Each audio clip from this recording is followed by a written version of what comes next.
7. Deviam ser 11 horas, quando Tilbury chegou a Laranjeiras.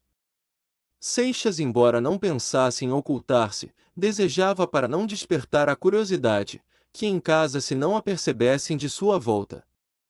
Mandou parar o Tilbury a alguma distância, e subiu sem rumor a escada particular que levava a seus aposentos. A porta do gabinete estava fechada interiormente, e ele esquecera essa manhã de levar a chave. Foi obrigado, portanto, a dar a volta pela saleta. Àquela hora Aurélia e de Firmina costumavam estar no interior, passaria sem que o vissem. Estranhou achar a porta da saleta cerrada, embora não fechada com o trinco, supôs que não estando presa ao rodapé pelo ferrolho, o vento a tivesse encostado. Empurrou-a devagar e entrou, para estacar na soleira pálido e estupefato. No sofá colocado ao longo da parede, que lhe ficava à esquerda, viu Aurélia sentada, e conversando de um modo animado e instante com Eduardo Abreu, que ocupava a cadeira próxima, e tinha a cabeça baixa. Erguendo os olhos sem animar-se a fitá-los da moça, deu o mancebo com o vulto transtornado de Seixas em pé na porta, a encará-lo, e levantou-se por um impulso irresistível. Foi então que Aurélia avistou o marido, cuja presença imprevista e semblante demudado a perturbaram, mais rápido, quase imperceptivelmente. Com a segurança que tinha de si, prontamente recobrou-se. "Pode entrar, Fernando", disse ela a sorrir. "Não quero perturbá-los", respondeu Seixas, desprendendo a custo a voz dos lábios secos. "O negócio é urgente", tornou ela, "mas pode bem suportar a demora de alguns minutos." "Sente-se, senhor Abreu." Seixas dera alguns passos automaticamente pela sala adentro. "Não foi hoje a repartição?" perguntou Aurélia para disfarçar a confusão dos dois, o marido e o hóspede. "Voltei à procura de um papel que me esqueceu." "Com licença." Seixas aproveitará o primeiro ensejo para fugir desse lugar, onde temia representar alguma cena ridícula ou medonha. Fazendo um cumprimento a esmo, retirou-se apressado na direção de seus aposentos. Se até ali tinha necessidade de dinheiro, agora mais do que nunca. Foi direito à sua secretária, abriu a gaveta onde guardava os seus papéis antigos, espalhou-os pelo tapete de mistura com outros objetos, e encontrando afinal a cautela que procurava, saiu precipitadamente pela escada particular. Parou na porta para deixar passar o Abreu que descia. Quando viu longe, meteu-se no Tilbury e voltou à cidade. Aurélia, logo que o marido retirou-se, estendeu a mão a Abreu dizendo-lhe: "Não tenho o direito de recusar, e espero que não me prive desta satisfação." "Adeus, seja feliz." O mancebo apertou comovido a mão gentil que lhe era oferecida com tanta sinceridade, e balbuciando expressões de reconhecimento, despediu-se. Apenas ele desapareceu na escada, Aurélia dirigiu-se ao gabinete do marido. Bateu à porta, e chamou, não recebendo resposta, entrou. A primeira coisa que viu foi a gaveta da secretária escancarada, e a ruma de papéis atirada sobre o pavimento. A moça certificou-se que Seixas não estava em casa, adivinhou que saíra pela escada particular cuja porta fechará levando a chave. Lançando um olhar aos papéis esparsos e resistindo à ânsia de conhecer aquelas relíquias de um passado, que não lhe pertencia, encaminhava-se à porta para sair. Eis que descobriu entre maços de cartas, um trabalho de tapeçaria. Apanhou-o para examinar, com simples curiosidade artística. Era uma fita de marcar folha de livro. Tinha bordados a fio de ouro, de um lado a palavra amor, do outro lado em semicírculo o nome Rodrigues de Seixas, no centro do qual estava um monograma composto de um F e um A entrelaçados. Esta prenda de Adelaide Amaral, e a alusão ao próximo casamento feita na comunidade do apelido, não diziam novidade a Aurélia. Ela sabia coisas talvez mais pungentes para seu amor, porém o tempo já as tinha expungido da memória. Era uma cicatriz que essa lembrança crua veio reabrir e ulcerar. Todo aquele passado doloroso, de que mal começava a desprender-se, surgiu de novo ante ela, como um espectro implacável. Curtiu novamente em uma hora que ali esteve imóvel todas as aflições e angústias que havia sofrido durante 2 anos. Esta fita escarlate queimava-lhe os olhos e os dedos como uma lâmina em brasa, e ela não tinha forças para retirar a vista e a mão das letras de ouro e púrpura, que entrelaçavam com o nome de seu marido, o nome de outra mulher. Afinal prorrompeu a indignação. A seda rangiu entre as mãozinhas crispadas, que debalde tentaram espedaçá-la. Não conseguindo seu intento, a moça levou à boca a fita, num soberbo ímpeto de cólera, cortou com os dentes os fios que teciam as letras, e dilacerou a prenda de sua rival. Atirou então de si com asco os fragmentos, mas em lugar onde não escapassem à vista do marido, e foi encerrar-se em seu toucador. Seixas entrou à hora habitual. De ordinário passava pela saleta, onde sempre encontrava a mulher, que já vestida para a tarde, vinha esperá-lo. Trocavam algumas palavras, depois do que ele ia ao seu quarto preparar-se para o jantar. Nesse dia subiu pela escada particular. Já estava senhor de si, mas quis evitar o encontro, naturalmente porque necessitava daqueles momentos. Efetivamente, logo que chegou ao gabinete, sem dar-se ao trabalho de apanhar os papéis que jaziam pelo chão, nem aperceber-se dos fragmentos da fita que estavam em cima da secretária, abriu uma gaveta de segredo, tirou um livrinho de notas, de que extraiu alguns algarismos. Sobre estes começou uma série de cálculos e operações que o absorveram até o momento de chamá-lo o criado para jantar. Aurélia não podia ocultar sua irritação. Crivou o marido de remoques e epigramas. Nem a inofensiva de Firmina escapou a essa veia sarcástica, mas o alvo principal foi Adelaide, sobre quem choveram as alusões. Seixas mostrou-se indiferente às provocações. Deixou passar os motejos sem redarguir, mas sua fisionomia desdenhosa e sobranceira opunha à exacerbação da moça fria e surda resistência que ainda mais a irritava. O orgulho contrariado de Aurélia acerava o gume às suas armas, para bater aquela atitude de ameaça que a afrontava, mas não o conseguiu. As lutas constantes tinham acabado por aguerrir o caráter de Fernando e afinar-lhe a têmpera. Ao erguer-se da mesa, a moça lançou ao marido um olhar de desafio, e foi esperá-lo ao jardim, no lugar retirado onde costumavam reunir-se de tarde para conversarem em mais liberdade. Fernando achou-a sentada em um banco rústico, na posição altiva e imperiosa de uma rainha que se prepara a ouvir as súplicas dos súditos prostrados às suas plantas.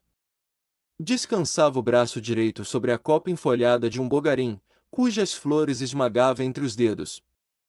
Seixas sentou-se defronte. Não tenho e nunca tive, senhora, pretensões a seu amor. Seria uma arrematada loucura, e eu acho-me no uso frio e calmo de toda a minha razão para ver a barreira que nos separa. Também não tenho direito de pedir-lhe contas de seus sentimentos, nem mesmo de suas ações, desde que não ofendam aquilo que o homem preza acima de todos os bens. Abdicando na senhora minha liberdade e com ela a minha pessoa, uma coisa, porém, não lhe transferi, e não o podia, a minha honra. E de que serve a mim esse traste, a sua honra? Não me dirá? Interrogou Aurélia com a sátira mais picante no olhar. Lembre-se que a senhora fez-me seu marido, e que eu ainda o sou.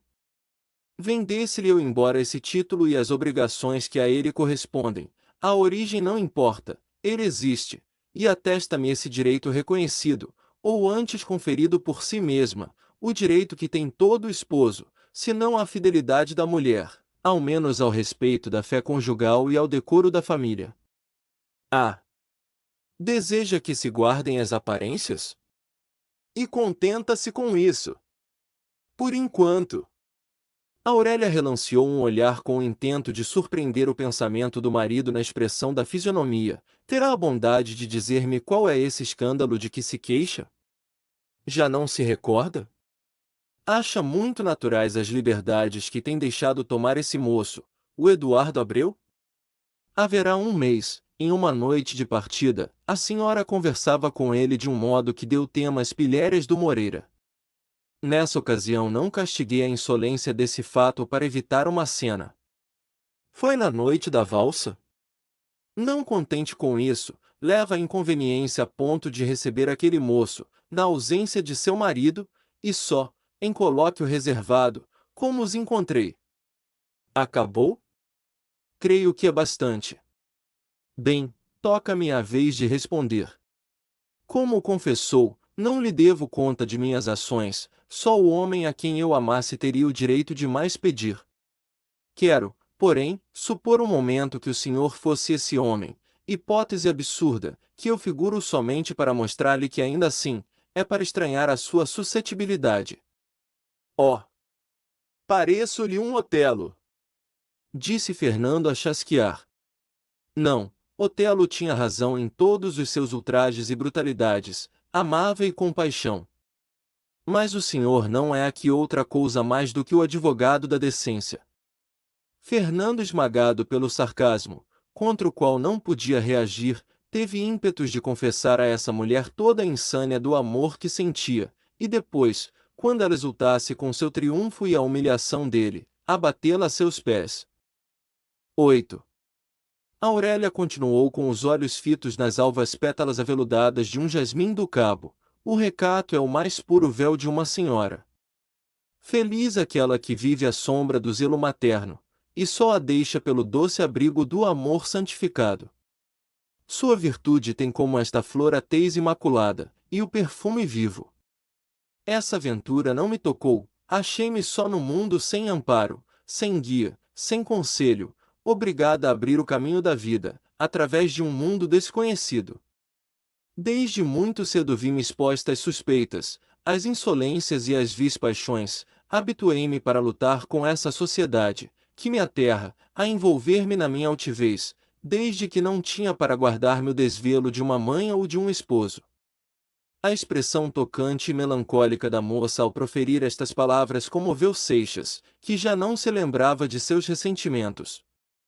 Quando eu era uma menina ingênua, que não deixava a companhia de sua mãe, e nunca se achará só em presença de outro homem a não ser aquele a quem amava e, unicamente, amou neste mundo, esse homem abandonou-me por outra mulher, ou por outra coisa, e foi entrelaçar o seu nome ao de uma moça que era noiva de outrem.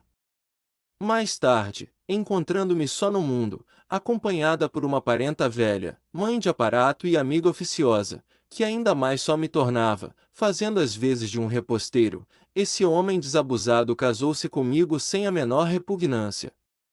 A moça fitou os olhos do marido. Confesse que os escrúpulos desse senhor e o seu pânico de escândalo vêm tarde e fora de tempo. Esses escrúpulos nascem da posição atual. Outro engano seu.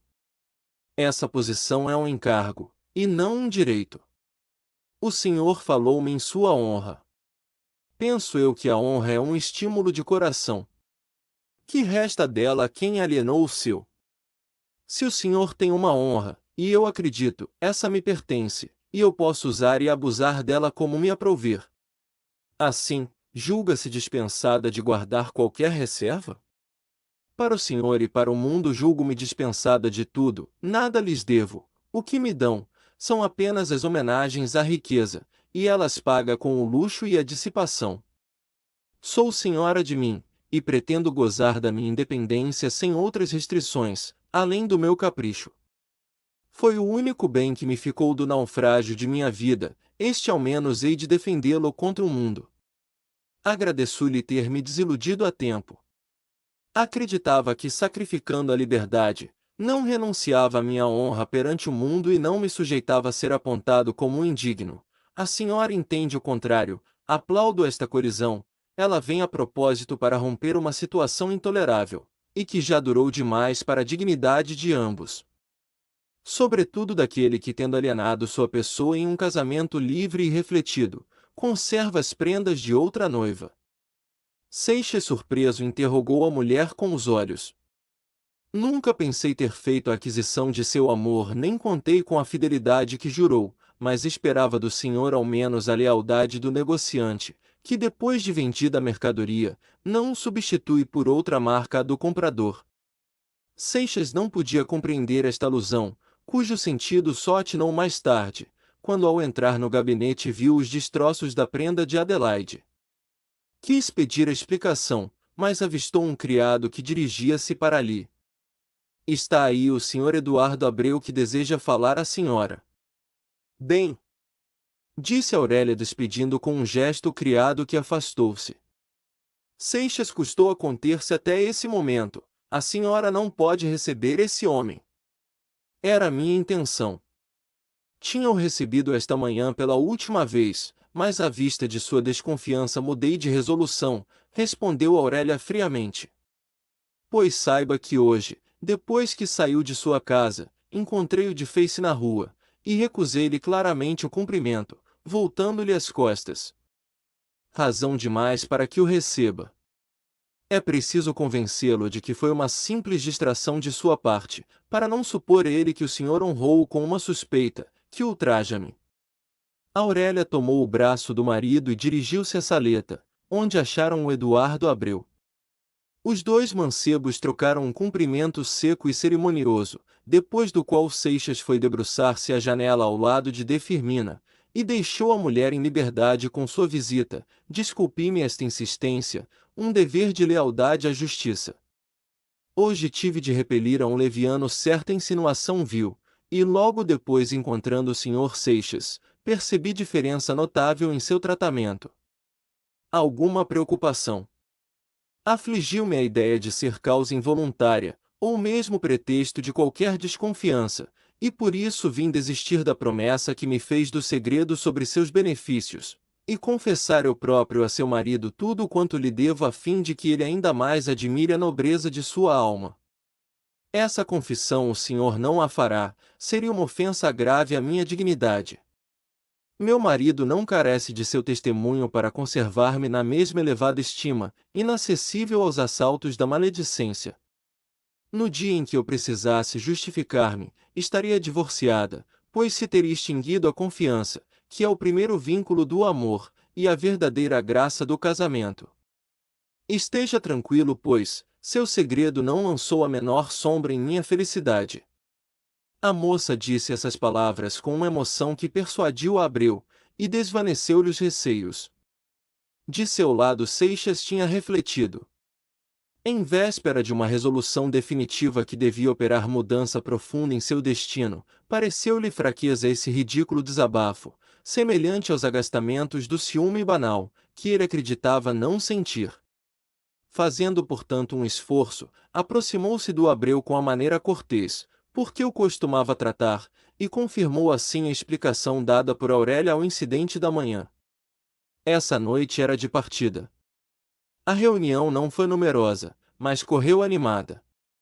Fernando esteve muito alegre, nunca se ocupou tão ostensivamente da mulher como nessa noite, não a deixava, as mais delicadas flores, as mais galantes finezas, que se disseram naquela escolhida sociedade, foram dele a Aurélia.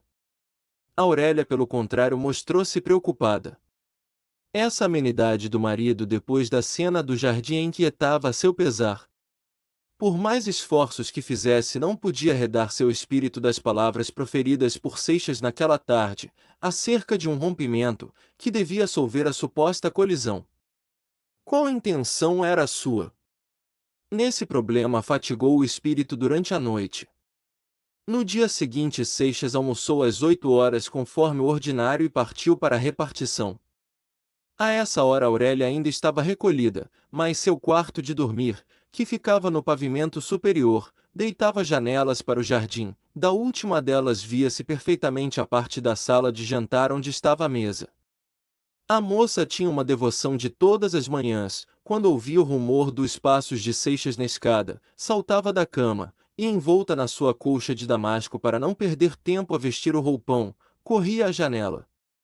Ali escondida por entre as cortinas ficava um instante a olhar o marido algum tempo, como para dar-lhe o bom dia.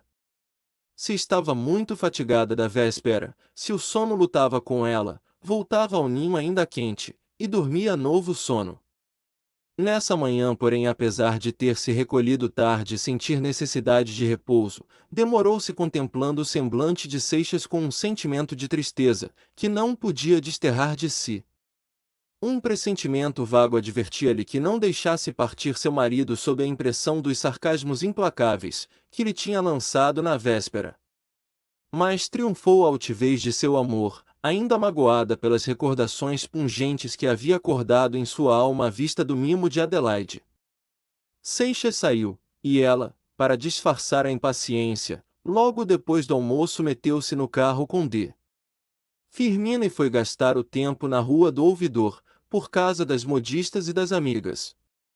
Procurava nas novidades parisienses, nas tentações do luxo, um atrativo que lhe cativasse o pensamento e o arrancasse às suas inquietações. Conseguiu atordoar-se até 4 horas em que chegou à casa. Seixas não estava, o que era extraordinário. Não havia exemplo de ter excedido dessa hora.